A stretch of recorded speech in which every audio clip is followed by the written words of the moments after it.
What do you want to see more?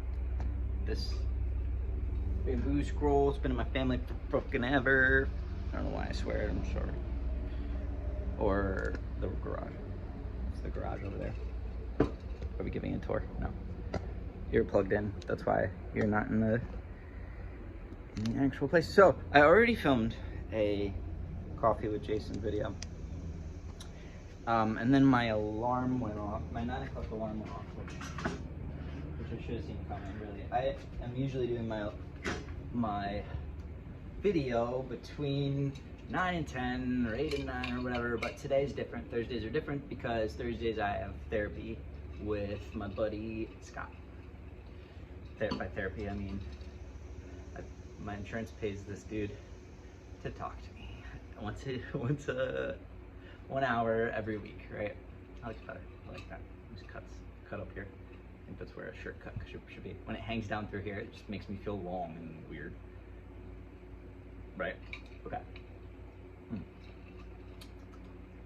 His new coffee. Usually it's Ice Forte pod in the Nespresso. It makes a little thing, and at night, and I take it in a mason jar, put the top on, put it in the fridge, pour a little into some ice water. Right? I'm not gonna drink that whole thing. Holy shit, my heart might explode. I'm on ADHD medication. I'm already going. I'm a hummingbird, so I don't need hummingbird liquid, right? It's just a tool for a ritual, honestly. So put a little bit in. The next day,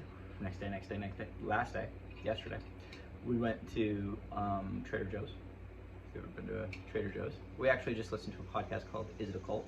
That did an episode on Trader Joe's, and now it's the first time going to Trader Joe's after realizing that it's a cult. And I was like, oh, I see why we're about to spend $250 because you've never seen this thing before. Oh, this is really cool, right? Like tiny cucumbers this big. They're like little, like a baby carrot, and a cucumber. So tasty, so good for little cocktails, so good for little salads, like a little crunch on a salad. But you don't want a whole fucking cucumber, you know? So there's a coffee concentrate for $10 in a little bottle, like probably this big. And Virginia was like, "Would you like to try this? Where you're almost out of your ice pods. Would you like to try this?" And so today is my trying this. I'm gonna tell you what I think. Because you have to get past the "this is different" to get to the "okay, but is it good?" Right?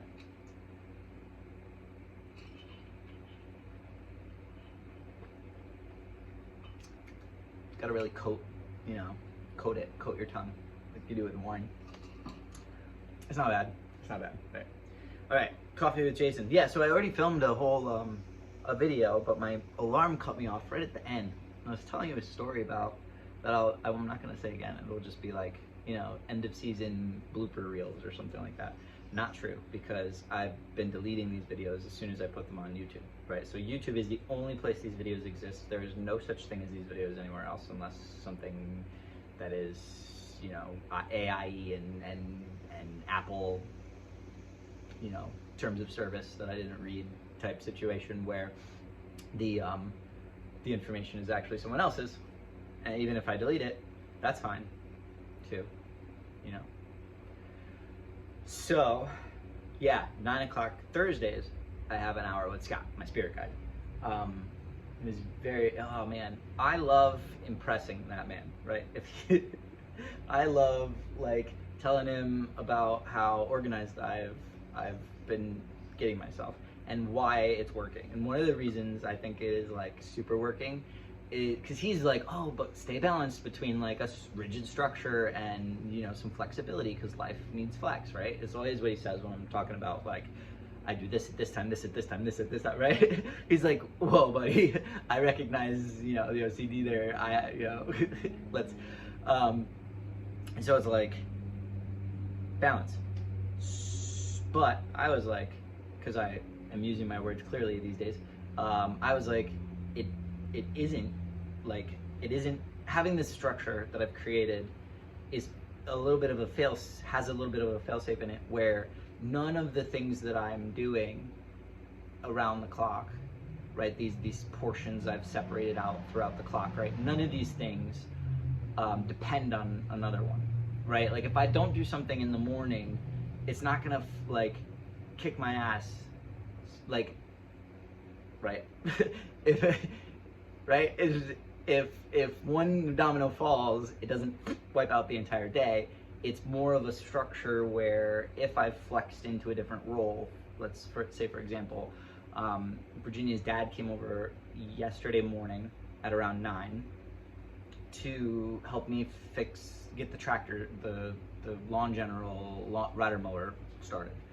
I've been running in I took it apart and cleaned it. I put it back together. There are some things that you have to put back together exactly, right? So it's been a good bonding activity. It's been good getting this engine clean and running and really making it so that it lasts me for a long time, because I can't afford a rider mower. They're like fucking $2,500. That guy is beautiful. He's like my horse. You know what I mean? And I need to treat it like it's my horse, because it is. It's the only way that as I age, I'll be able to still build things and do things on the property, where I am trying to minimize. I'm trying to think about 65-year-old Jason and use my 35-year-old body appropriately for that, right?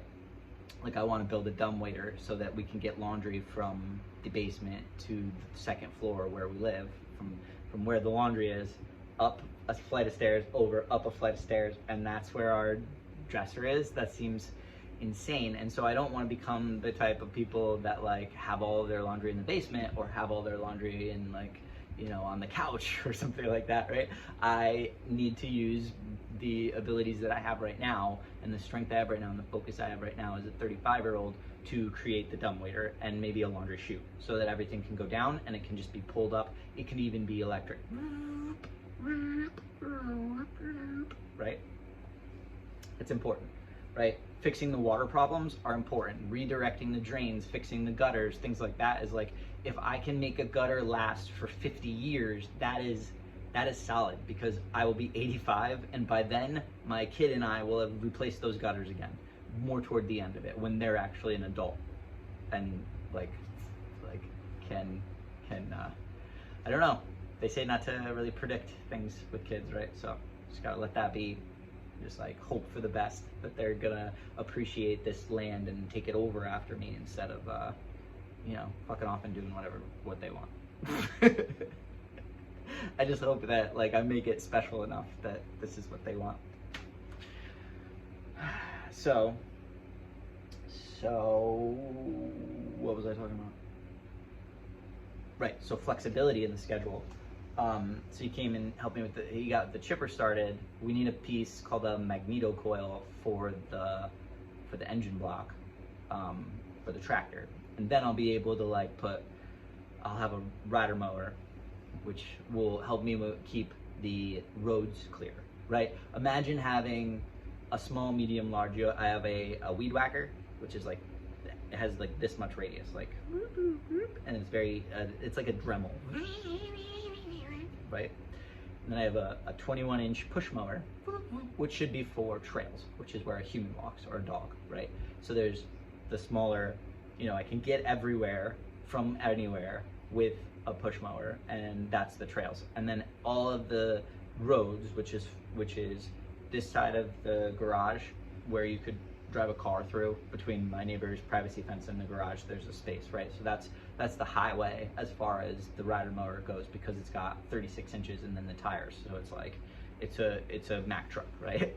And it's basically like, it'll go up to the farm area or up to the top of the hill, and then it can come down. It can also go all the way down the east side and connect through here and really take care of the front yards that are more spaciously open. And we're working on getting them to be a wildflower area, so that we don't have to mow those and use fossil fuels and stuff like that anyway. So it'll really just be like almost like a train, where there'll be stations around. Maybe I'll put like pallets down, or like an actual like train station that you have your rider mower go, right? And there's just like little like lawns everywhere, like little spaces. So just being able to like do little circles there and get it done really quick, rather than walking back and forth for like 40 times, right? Each road that I'm talking about, like the roads, not the trails, right? So each road is 4 push mowers wide. So you have to walk up and back in order to mow the road. Whereas with the tractor, you'd just be able to go right up. So that's nice. But flexibility wise, it did kind of throw me off a little because but it only threw off the morning, right? And so in the morning from 6 to 9 is just open free time. That's where I'm making these videos. That's where I'm writing in my journal. That's where I'm prepping for the day and doing my morning routine and things like that. And then at 9:30 or at 9, I go inside and, you know, I'm gonna start making my lunch. Maybe I'll get a little, I just really want to role play and take this job seriously, then it'll become a job. That's what I did with all the other ones, right? So doing all these things, right? All these things I like to do for myself. Like, you don't want to take 20 minutes during the day sometime and just like, you know, monologue to your YouTube channel, right? So no, you do want to do that, but like, you can't just do it if you're at work. If you're at work, I'm gonna work. If you're at work, then you shouldn't be making YouTube videos where you're just monologuing to like your cousins and your aunt and your like friends and stuff like that, right? So, if I was talking about arc biome stuff, if I was taking a video about the butterflies that I put on TikTok yesterday, or like, you know, the hummingbees and like things like that, I really want to introduce people to all these species through the TikTok, right? Through the TikToks. I want to give little 15-second like clips of this stuff and really categorize the species on TikTok, because then it has proof that we have 200 species or like this much. Like, the more people follow the arc biome, the more that our township can't be like, you have to get rid of everything, or like, I don't know what could happen catastrophizingly, like that would make us have to leave this space. But like, I physically can no longer do that unless I wrote a book and the next person took it very seriously. Like, yeah, it would have to be like, this is how you run an arc biome exactly, right? And I'm trying to work on that anyway for myself. But like, the summer, here's the seasons. You go through the seasons. There are different chore charts for each season, because the same things that you're going to be doing in the winter are not the same things you're going to be doing in the summer. It shouldn't be. Mowing the lawn, you should mow the lawn up to August, and then I don't know, but I don't mow the lawn, right? I don't mow the lawn. I mow the trails and the roadways. So everything else is just like these little incubators for these little trees and stuff. I found 4 box elder trees and a baby magnolia. And so because they're infants, right, and their stem is only this big, and I've recognized the leaves, but they're like a toddler. They're like they're not even a sapling yet, right? And so their roots up this way are like this. So that means their roots are probably about this big, because as above, sort of so below, right? It'll give equal, like one arm will have a root that supplies it, and they'll be the same. It's like taking everything you know about plumbing and electricity and osmosis and like building on like you build out from the inside and you become bigger. So that's why the skin breaks and becomes bark, because it's like gets bigger and bigger and bigger, because the water is there and the sun is there, and that's all it needs is water and sun and be a tree. Thank you for coming to my TED Talk. Okay, so as above, so below. So right now, because I've given this like little clover space, these trees have popped up, and now I can become a tree farm. Like, literally show this and be like, we're a tree farm. I don't know if you could, like, you don't even have to like become a tree farm to become a tree farm. You can just put these trees in the exports list of your tiny little 1 acre nation, right? So our exports are ground covers that I was just weeding out of this area anyway. Here's a string, you know, like a little, like a plant right? And little roots and a string and a plant and little roots and plant and little roots and plant and little roots, and they just grow like this, like a string, and they drop down their little things, and they send out another one. And that's why clover and ivy, ground ivy, and things like that just grow how they grow, right? So we have such an excess of that if you wanted to take a place that was just grass and you'd just gotten it and it was a lot of spikes but not a lot of ground, not a lot of creepers, right? You've got this plain of creepers and they're like crawling all over, but the grass just seeds and sprouts and then seeds, right? So you've got these two things at once, and that's what keeps the water in, that's what makes it so that it's not dry and brittle and stuff. The grass will just die and come back next year. It doesn't give a fuck. It's just over and over and over again. I guess, unless it doesn't get any water, and then you're gonna have dirt, basically. You'll have dirt as your grass. But on my area, I feel like the grass is greener where grass is browner where you don't water it. Or it's not even about water, it's about the fact that there's no shade. So the sun just comes out and is like, fuck all your water, I just swept it up into the air, right? Whereas in here, it literally feels like in here. The trees are here, and underneath are bushes, right? And underneath there this ground cover that not only is pokey like grass, but comes in through the grass and holds it. It's almost like a carpet that's just like thick. And if you cut it, it just becomes the leaf of whatever size you want. Like it'll grow up, especially with the grass. The ivy will grow up instead of out, right? So it'll grow up and it'll become like a topiary or a chia pet, and it'll just like it hasn't really gotten more than like a foot. So it's just like, and then it grows up. And wherever you cut it, it will just make a new plant right there, like a new leaf right there. So whatever size you want, like you can have ground ivy that's carpet level, or you can have ground ivy that's up higher, and it's literally just because you cut it one way or another.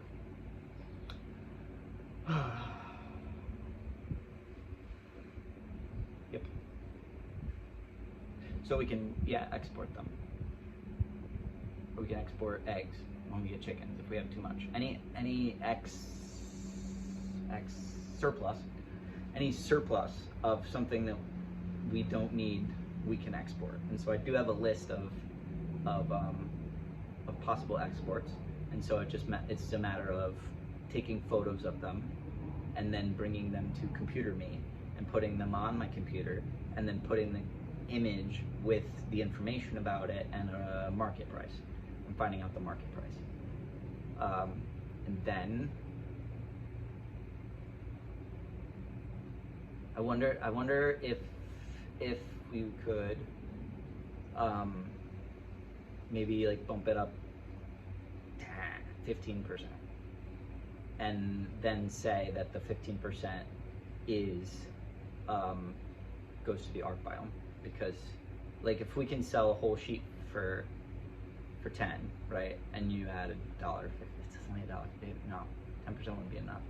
Not enough, but like we have zero income, so like our exports are going to become our income for the ARK biome, right? So this is Jason's bank account, here's the ARK biome's bank account, and everything that is considered, it's like bank role playing, right?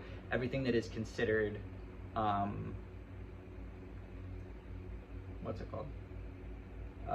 Everything that is considered purchased for the ARK biome.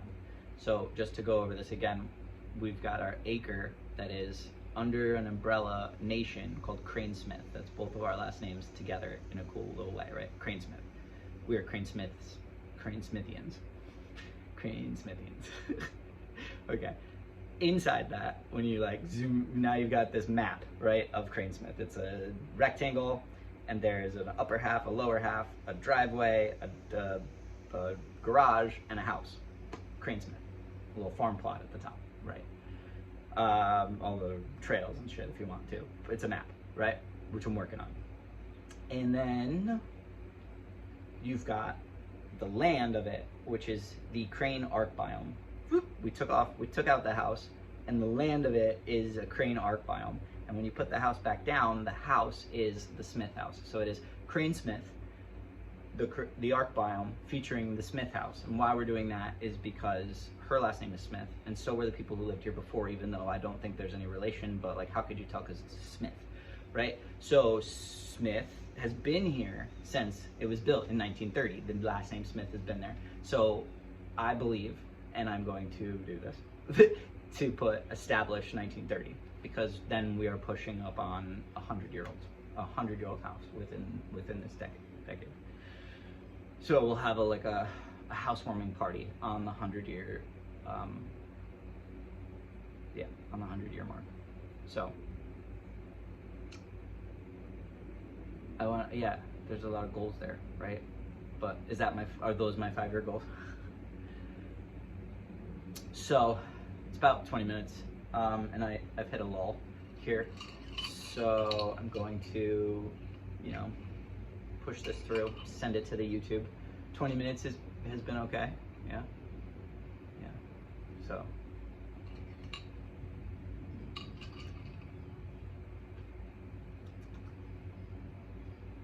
What should I tell TikTok?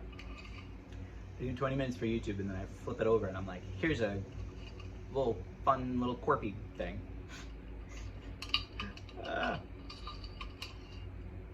Maybe I'll do the truth is power one. Truth is power. Truth, nope. Knowledge is power. Wisdom is happiness. And truth is freedom. And suffering breeds greatness.